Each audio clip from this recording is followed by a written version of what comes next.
আসসালামু আলাইকুম সবাইকে। এই ভিডিওটা বানানোর কোনো প্ল্যান ছিল না, ঠিক আছে। কিন্তু হচ্ছে গতকাল থেকে দেখি আমার ইনবক্সে 3-4 জন বলছিল যে ভাই লাস্ট মোমেন্টে অনেক বেশি ডিমোটিভেটেড হয়ে যেতেছি, আমার মনে হইতেছে আমার চান্স হবে না, বা অনেকজন অনেক কিছু করতে বলতেছে, বা এই টাইমে আপনার মতামত কি কি করা উচিত, ঠিক আছে, বা আপনি কি করছিলেন। সো তোমরা আসলে তোমাদের মাঝখানে যে হতাশা বা দ্বন্দ্বগুলা কাজ করতেছে, নিজের উপর কনফিডেন্স হারাই ফেলতেছো, সেগুলো কাহিনীগুলো আমার নিজের যখন এডমিশনের প্রিপারেশন নিয়েছিলাম তখন যেরকম আমার অবস্থা ছিল ঠিক সেম কাহিনীগুলো তোমাদের সাথে হইতেছে। সো এখন ডিমোটিভেটেড হওয়ার কোনো অপশন নাই। আমাদেরও ঠিক সেম হয়েছিল, বুঝছো। সো আমরা চান্স পেয়ে গেছি, তোমরা ইনশাল্লাহ চান্স পেয়ে যাবে।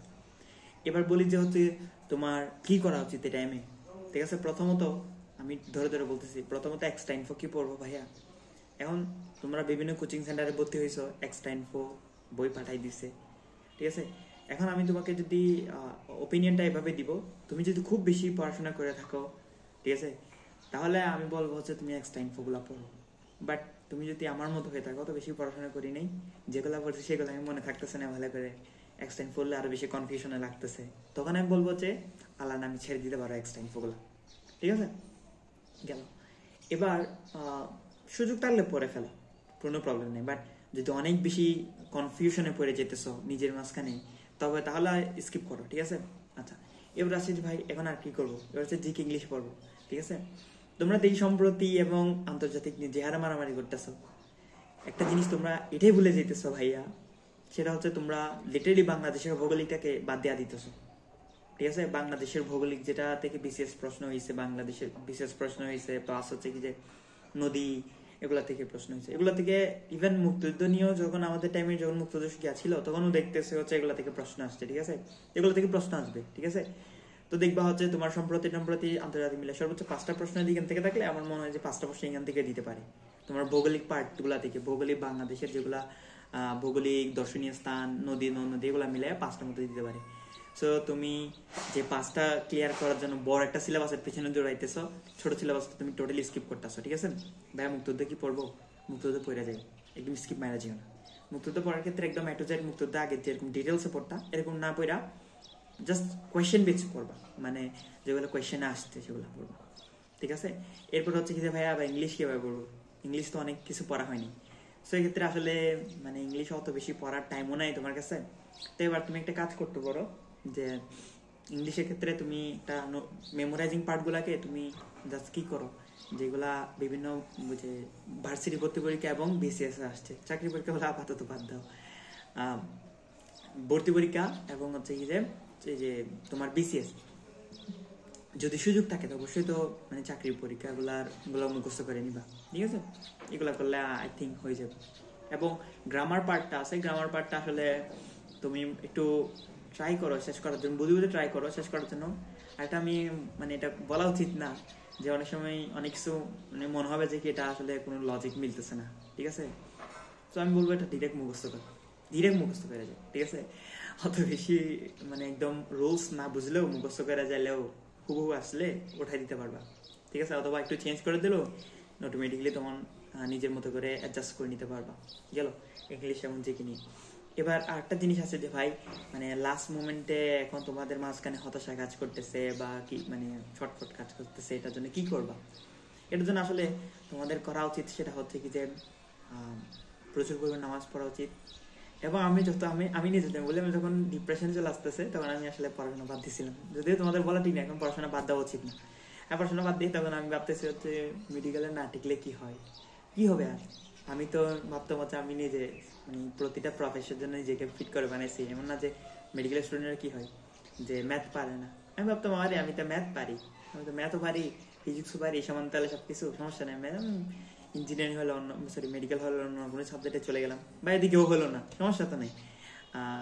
নিজের যতটুকু এক্সপিরিয়েন্স, নিজের ব্রেনটা খাটাইয়া যে কোনো ফিল্ডে ইনশাল্লাহ উন্নতি করতে পারবো, এরকম আমার একটা নিজের প্রতি কনফিডেন্স ছিল। তো মেডিকেল হলো না কি হইলো, তো যার কারণে হচ্ছে আমার নিজের আস্তে আস্তে গ্যাপ করতেছিলাম, যে মেডিকেলের প্রতি ডিমোটিভেটেড ক্রিয়েট করতেছিলাম, যার কারণে নিজেরাও যে ছটফট যেটা কাজ করে সেটা আমার একটু কম লাগছিল। তো আমি সবচেয়ে বেশি একদম মেডিকেলের প্রতি ঘৃণা জন্মাইছে মেডিকেলের 2 দিন আগে, ঘৃণা জন্মাই ফেলছে। কারণ এটা হওয়ার ফলে কি হয়েছে, আমি অতটাও প্যানিক অ্যাটাক আর আমার মাঝখানে হয়নি, ঠিক আছে। আমি পরীক্ষার আগের দিন রাতেও মানে পড়ে রাখুন, মানে একদম 8-10 ঘন্টা ঘুম, ঠিক আছে।